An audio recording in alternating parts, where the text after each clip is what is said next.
एक बार की बात है, भगवान बुद्ध अपने 2 शिष्यों के साथ यात्रा पर निकले थे। सुबह से चलते चलते वे दोपहर तक थक गए। तब उन्होंने थोड़ा आराम करने के बारे में सोचा। पास में ही उन्होंने एक पेड़ देखा।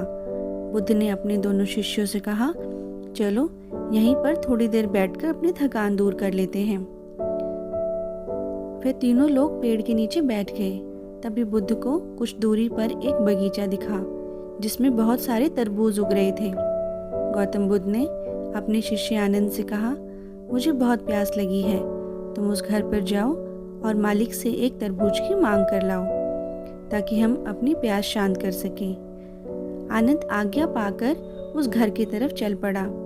घर के करीब पहुंचने के बाद आनंद ने देखा कि एक युवती बगीचे में पानी दे रही है। आनंद ने बहुत ही आदर से युवती को नमस्कार किया और कहा, मेरे गुरुदेव सुबह से पैदल चल रहे हैं, इस कारण वे बहुत प्यासे हैं।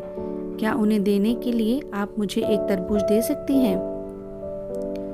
जैसे ही आनंद की बातें खत्म हुई, युवती गुस्से में चिल्लाई, मेरे पास तुम्हें देने के लिए कुछ नहीं है, तुम फौरन मेरे बगीचे से बाहर निकल जाओ।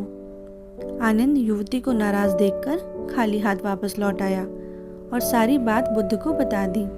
बुद्ध कुछ नहीं बोले, बस मुस्कुरा दिए और अपने दूसरे शिष्य कश्यप से बोले, कश्यप तुम जाओ और एक तरबूज मांग कर लाओ।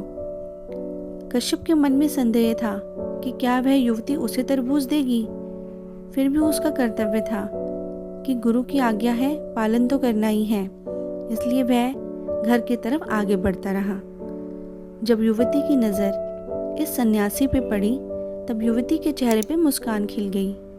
वह युवती भी नहीं समझ पाई कि उसके चेहरे पे ये मुस्कान क्यों है। वह युवती कश्यप के पास गई, उनके पैरों में झुककर नमस्कार किया और उनसे पूछा, आप कौन हैं? कश्यप ने अपना परिचय दिया, साथ ही उसके आने का कारण भी बताया।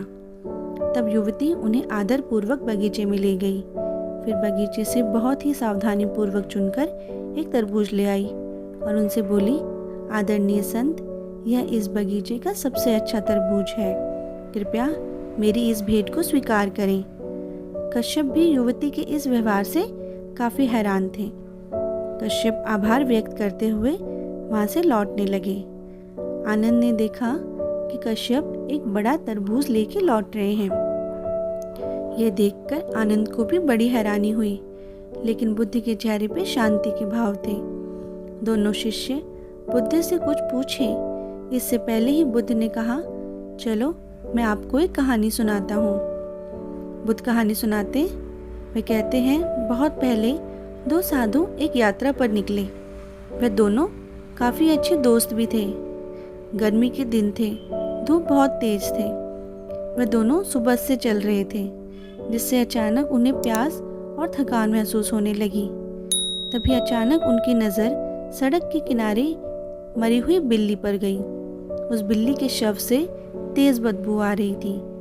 पहला साधु अपने नाक पर हाथ रखते हुए वहां से तेजी से भागा, लेकिन दूसरा साधु बिल्ली के पास गया और उसके लिए प्रार्थना करने लगा और बोला, आप बौद्ध धर्म के शरण में जाएं, आपको ज्ञान की प्राप्ति होगी, आप दोबारा जन्म किसी बेहतर जगह पर होगा। प्रार्थना समाप्त करके साधु ने अच्छे से एक गड्ढा खोदा और बिल्ली को दफनाकर आगे बढ़ गया। आखिरकार एक दिन बिल्ली का इंसान के रूप में जन्म हुआ। आप अभी जिस युवती से मिलकर आए हैं, वह वही बिल्ली थी जिसका इंसान के रूप में जन्म हुआ था। आनंद, आप पिछले जन्म में वे पहले वाले साधु थे जो बिल्ली से दूर भाग गए थे, और कश्यप, आप दूसरे साधु थे जिन्होंने बिल्ली को आशीर्वाद दिया था, उसके लिए दया दिखाई थी। इसलिए जब आज युवती ने आपको देखा तो उसे अपने आप खुशी महसूस हुई और आनंद को देखकर उसे गुस्सा आया। कश्यप को वह बिना मांगे तरबूज भेंट करना चाहती थी और आनंद के अनुरोध करने के बाद भी इनकार करना चाहती थी। इस कहानी को सुनने के बाद दोनों शिष्यों ने जाना कि हमें सभी प्राणियों के लिए मन में दया भाव रखना चाहिए, सबको एक तरह का सम्मान देना चाहिए, क्योंकि हम दूसरों के लिए जो दया और प्यार दिखाते हैं या जो नफरत और क्रूरता दिखाते हैं, वे लौटकर एक न एक दिन हमारे पास वापस आती हैं। दोनों शिष्यों को इस कहानी को सुनने के बाद महान सीख प्राप्त हुई। इसके बाद वह बुद्ध के साथ यात्रा पर आगे निकल गए। इस कहानी से हमें ये सीख मिलती है कि हमारे कर्म एक न एक दिन लौटकर हमारे पास वापस आ जाते हैं, चाहे वे अच्छे हों या बुरे हों। इसलिए हमें सबके प्रति दया और प्रेम भाव रखना चाहिए ताकि हमारे लिए भी कहीं से दया और प्रेम आ सके।